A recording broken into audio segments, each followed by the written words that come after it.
Hello everyone, welcome back to my channel Sindhu జాస్ఫుల్. ఎలా ఉన్నారు అందరూ? బాగున్నారా? మేమైతే చాలా బాగున్నాము. మీరందరూ బాగుండాలని మనస్ఫూర్తిగా కోరుకుంటున్నాను. సో ఫ్రెండ్స్, టుడే రెసిపీ వచ్చేసి Mrigashira Karthi special fish fry చేయబోతున్నానండి. సో మా చెల్లి నేను ఫిషెస్ తేవడానికి ఫిష్ మార్కెట్ కి అయితే వెళ్ళామండి. చాలా మంది జనాలండి, ఫుల్ పబ్లిక్ అండి. మార్నింగ్ వెళ్తే ఎక్కువ పబ్లిక్ ఉంటారని చెప్పి ఆఫ్టర్నూన్ వెళ్ళామండి. అప్పుడు కూడా ఫుల్ పబ్లిక్ అండి బాబు. ఫిష్ ఎందుకు చేస్తున్నాను అంటే, మృగశిర కార్తికి ఫిష్ ఎక్కువగా చేసుకుంటారు. డెఫినెట్లీ ఫిష్ అయితే కంపల్సరీ చేసుకుంటారండి మృగశిర కార్తి రోజు.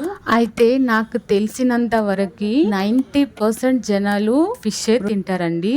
తినని వాళ్ళు అంటే 10% ఉంటారు కదండి, వాళ్ళు మటన్ ఆర్ చికెన్ చేసుకుంటారండి.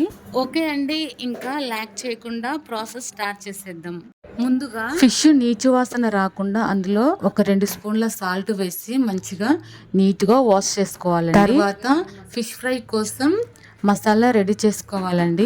ఇప్పుడు ఒక గిన్నెలో ఒక 2 స్పూన్ల ఫిష్ మసాలా, గరం మసాలా, ఒక 2 టేబుల్ స్పూన్ల అల్లం వెల్లుల్లి పేస్ట్, ఒక 2 టేబుల్ స్పూన్ల కారం, ఒక స్పూన్ పసుపు, ఒక 3 టేబుల్ స్పూన్ల కార్న్ ఫ్లవర్ వేసుకోవాలండి.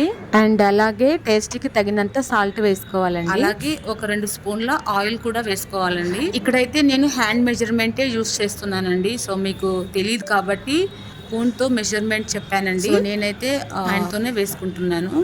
ఇప్పుడు ఇవన్నీ బాగా కలిపి ఒక ముద్దలాగా తయారు చేసుకోవాలండి. ఒకవేళ సాల్ట్ సరిపోకపోతే ఇప్పుడే చెక్ చేసుకొని వేసుకోవాలండి, లేకపోతే ఫ్రై అయిన తర్వాత ముక్కలు చప్పగా ఉంటాయండి. సో టేస్ట్ అంత బాగోదండి, అందుకని ముందుగానే చెక్ చేసుకొని వేసుకోండి సాల్ట్. ఇప్పుడు ఈ మసాలా మొత్తం ముక్కలకి పట్టించి ఒక అర్ధగంట సేపు మ్యారినేట్ చేసుకోవాలండి. మ్యారినేట్ చేసుకున్న తర్వాత వీటన్నిటిని ఫ్రై చేసుకోవాలండి. స్టవ్ మీడియం ఫ్లేమ్ లో పెట్టి నెమ్మదిగా ఫ్రై చేసుకోవాలండి, లేకపోతే ఆయిల్ మీద పడుతుందండి. సో అందుకని చూసుకొని నెమ్మదిగా ఫ్రై చేసుకోండి. సో చూడండి, నేనైతే అన్ని ఫిష్లు ఫ్రై చేసేస్తాను. సరే అయితే చూడండి, మొత్తం కొన్ని ముక్కలు అయితే ఫ్రై చేస్తామండి, అలాగే ఇంకొన్ని ఫిష్ ముక్కలు కర్రీ చేసామండి. సో యాక్చువల్లీ నేను మా చెల్లి వాళ్ళ ఇంట్లో ఉన్నానండి. సో దాన్ని ప్రిపేర్ చేసిందండి. సో అదనమాట విషయం.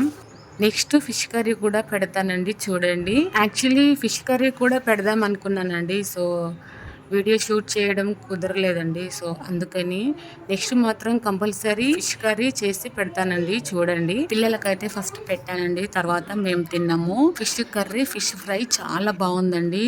సో చాలా బాగుందని చెప్పి నేను తింటూనే ఉన్నానండి. మా చెల్లి అడుగుతుంది, ఎలా ఉంది అక్క, ఎలా ఉంది అక్క అని అడుగుతుంది.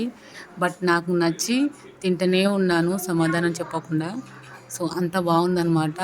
సో లాస్ట్లో చెప్పాను బాగుంది అని. ఫ్రెండ్స్, ఫిష్ ఫ్రై రెసిపీ కనుక మీకు నచ్చినట్లయితే ఒక చిన్న లైక్ చేయండి. అలాగే మీరు లైక్ చేయడం వల్ల నాకు ఇంకా ఎక్కువ రెసిపీస్ చేయడానికి అవకాశం ఉంటుంది. సో ప్లీజ్ ఫ్రెండ్స్, లైక్ చేసి సబ్స్క్రైబ్ చేయండి. నెక్స్ట్ మరొక మంచి రెసిపీతో మీ ముందుకు వస్తాను. అంతవరకు bye bye. Thanks for watching.